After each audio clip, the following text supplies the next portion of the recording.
আজ আমি তোমাদের সঙ্গে শেয়ার করব আমার মায়ের হাতের সেই স্পেশাল রেসিপি।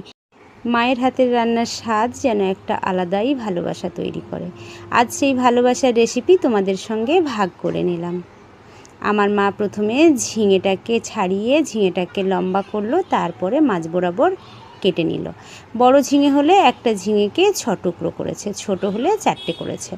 এবার আমার মা কলের তলায় ফেলে ঝিঙেটাকে ভালো করে ধুয়ে নিয়েছে। ঝিঙের মধ্যে নুন আর হলুদ মাখিয়ে নিয়েছে। গ্যাসের মধ্যে একটা প্যান বসিয়ে প্যানের মধ্যে সর্ষের তেল দিল। সর্ষের তেল গরম হয়ে গেলেই ঝিঙেটাকে তুলে দিল ভাজার জন্য। এবার চলে আসলো আলু কাটতে। আলুগুলোকে ছাড়িয়ে নিয়েছে, আলুগুলোকে মাঝ বরাবর করে লম্বা লম্বা করে কেটে নিয়েছে, নিয়ে জলের মধ্যে ভিজিয়ে দিয়েছে। আমার মা বলে আলু যদি কেটে সঙ্গে সঙ্গে জলে না ভেজানো হয় তাহলে রাগ করে মুখ কালো করে। এবার মা আলুটাকে ঝিঙের উপরে দিয়ে ভালো করে নাড়িয়ে চাড়িয়ে ভাজতে দিল। তত সময়ে কাতলা মাছের মাথাগুলোকে ধুয়ে মাছের মধ্যে নুন আর হলুদ মাখিয়ে নিল। যত সময়ে মাছে নুন হলুদ ভালো, তত সময়ে এদিকে কিন্তু আলু আর ঝিঙে অর্ধেকের বেশি সেদ্ধ হয়ে গেছে। এবার আমার মা প্যানটাকে নামিয়ে দিল। গ্যাসের মধ্যে আরও একটা কড়াই বসিয়ে দিল, দিয়ে সর্ষের তেল দিল। সর্ষের তেল গরম হয়ে গেছে, খুন্তি দিয়ে একটু নাড়িয়ে চাড়িয়ে মাছের মাথাগুলো ভাজতে দিয়ে দিল। মাছের মাথাগুলো এক এক করে ভাজতে দিল।